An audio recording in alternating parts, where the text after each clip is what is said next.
maybe I will. But actually, this guy was not that big a deal. But about a year ago, I had this really severe cyberstalker, this really serious cyberstalker on Twitter. He was an MRA. Do you know what that is? It stands for Men's Rights Advocate. Yeah, that's real. It's as if the NAAWP were a thing. And so, you know, I like tweeted this feminist hashtag, and these MRA trolls, you know, they troll the feminist hashtags, and they're always an egg. If you're on Twitter, you know, they're always an egg. It's never like their name and their face, because, you know, they're a bunch of little bitches. Oh, that reminds me, I forgot the joke. Oh, well. So, I tweeted this hashtag or whatever, and this guy wrote, "I hope you get raped and get your throat slit." And I'm like, wow, you led with that.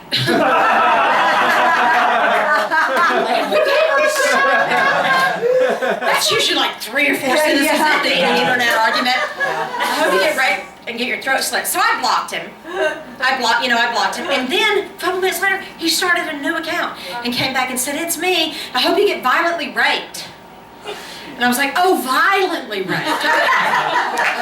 Not the good kind.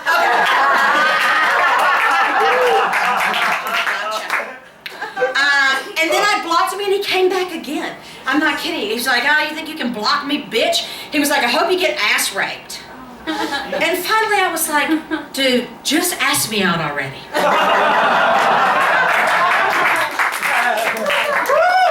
So we clearly have a chemistry. And he kept writing me, and he was like, "I hope you get breast cancer. I hope you get cervical cancer. I hope you get ovarian cancer." And I'm like, "Just the girl kind? No pancreas, nothing like that." And I kept blocking, and he kept coming back with different accounts, making new accounts every single time. And he was like, he kept going, "Get raped, get raped, get raped." And I wanted to go, "Oh, been there, done that." Got 3 t-shirts. And at one point he was like, "I hope your kids die in agony." I want to be like, "Aha, I can't have kids because of the rape." Joke's on you. And he kept coming back new accounts every time I'd block him. And then he tweeted flappers and said he was going to come see that cunt show, me, I'm the cunt, and rape me with a broken Coke bottle and slit my throat with it. And I'm like, "Well, you still got about 2 drinks." Everyone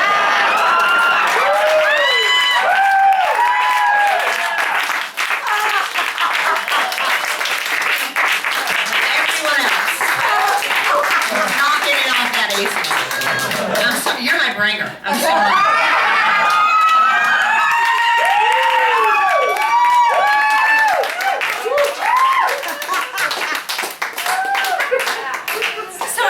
Terrified. Like, he started all these accounts. I might drive around with a bat in my car. At one point I started sleeping with a hammer. I'm not kidding you. So, which is very uncomfortable, by the way.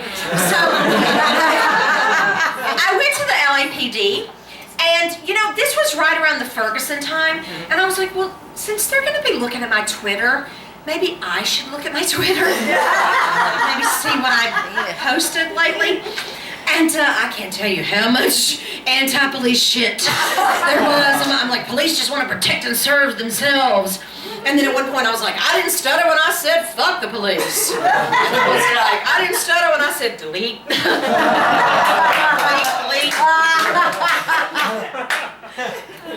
So I went to the police and they asked me if I have my own security team. I was like, just how successful do you think I am? Do you recognize me? No, I don't have my own security team. Like, I'm like the Gary Coleman of comedy. I need a security guard, but I might also apply for a job. Can you hear me now? So the LAPD were useless. So I contacted the LA District Attorney Cyberstalking Unit. And after I explained to the Cyberstalking Unit what a tweet was, and a hashtag, I'm so not kidding. I'm like, maybe you should just get a Twitter account. Just see what that's all about. The district attorney gave me some advice, and I'm going to pass this on to you, okay, especially women. He gave me this advice of what I could do to protect myself, all right? The first one was, vary your route home. Like, isn't he just going to, like, kill me at the comedy club? Announce every day where and what time I'm going to be there, or probably maybe home, going to kill me. Like, he's not, like, waiting in the ditch in front of Starbucks. Corner, like, this is LA, not Fallujah.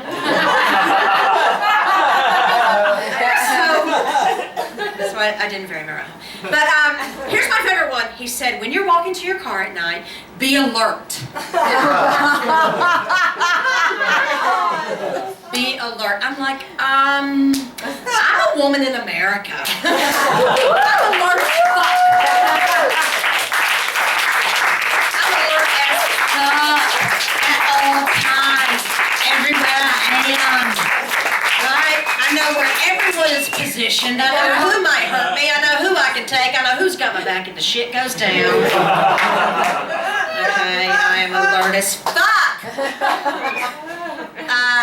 And so he's tweeting me things like, you should kill yourself. You should take 100 sleeping pills and kill yourself. Your husband should spit on you and whip you every day. You should just cut your wrists and kill yourself. And I'm like, oh my God, it's like the voice in my head got a Twitter account.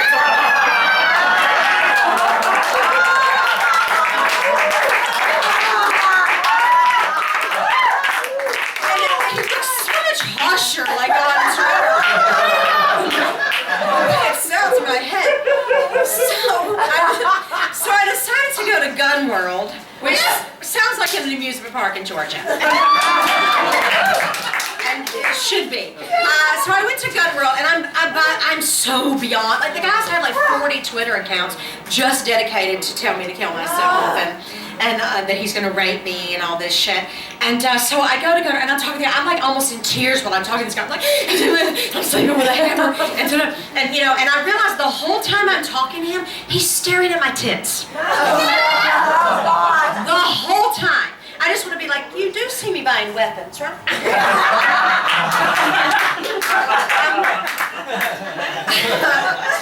I couldn't afford a gun, so I bought mace. And so the guy's ringing me up, staring at my tits, and I get the mace, and I pay for it, and I open it up, and I just mace it right there.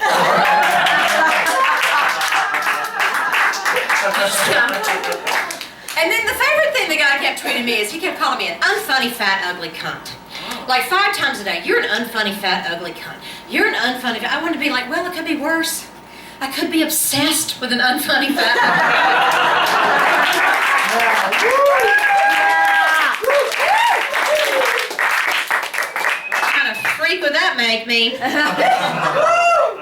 And so the FBI was useless, the LAPD, Twitter, everyone, no one helped me. They were all completely useless. He would have accounts like behead women, like all this stuff. He would tweet Twitter while he tweeted me the threats. You know, so since everybody was useless, I went undercover as an MRA.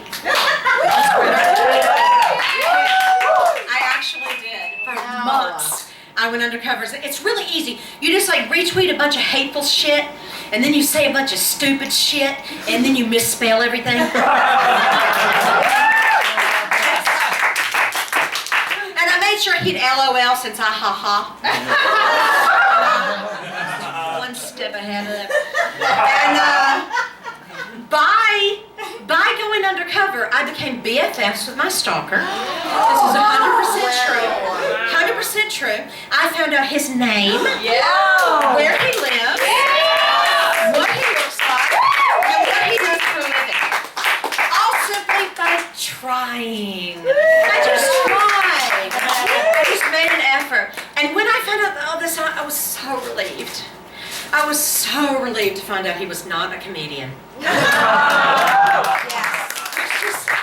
happy. All my stalkers up until now have been comedians, and I'm just so relieved because my biggest fear is that I'm going to be killed by someone hack.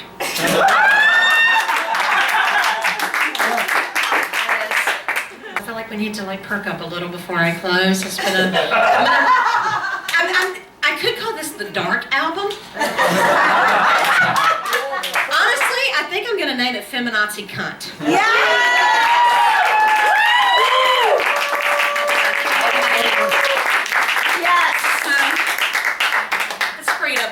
before I close. So there was this guy on stage here one night, and here's my impression of him.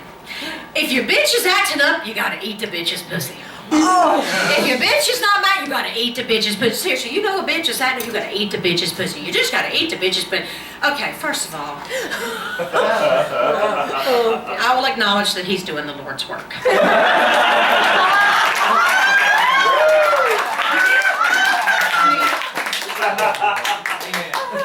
That is a public service announcement that really needs to get out there. I gotta be a bitch. Seriously, when did the word for woman become bitch? When did that happen? So if all women are bitches, how do I know who you're mad at? You're like that bitch, Mother Teresa.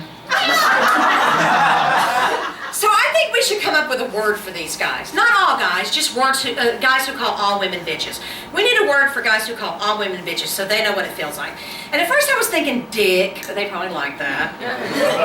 And then, you know, asshole. This thing is kind of out of asshole. Like nobody's offended by asshole, right? And I was like, ooh, we should call them taints. And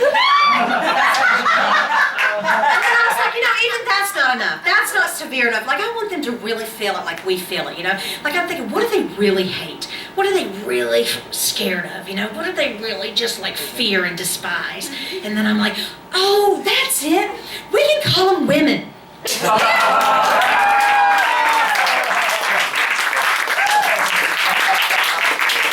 just a bunch of little bitches.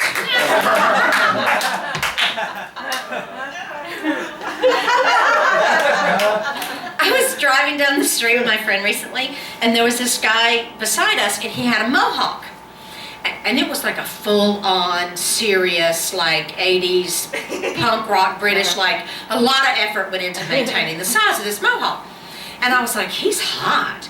Because the guy was totally hot. I was like, he's hot. And my friend was like, would you ever date a guy with a mohawk? And I'm like, no. She goes, you're such a hypocrite.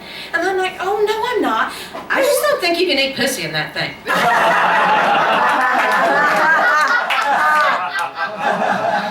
I'm trying to get a leg artery poked out. Just trying to get my pussy eaten. Okay. So last thing, you guys have been, I hope you guys had a good time. You guys were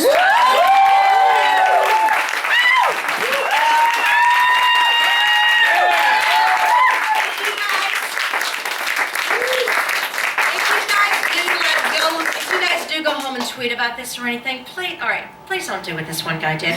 This guy saw me and he went home and tweeted, oh, I caught Bobbie Oliver tonight, you gotta check her out. It's that southern working class humor. What? No, it's not. It's feminist jokes with an accent. Yeah!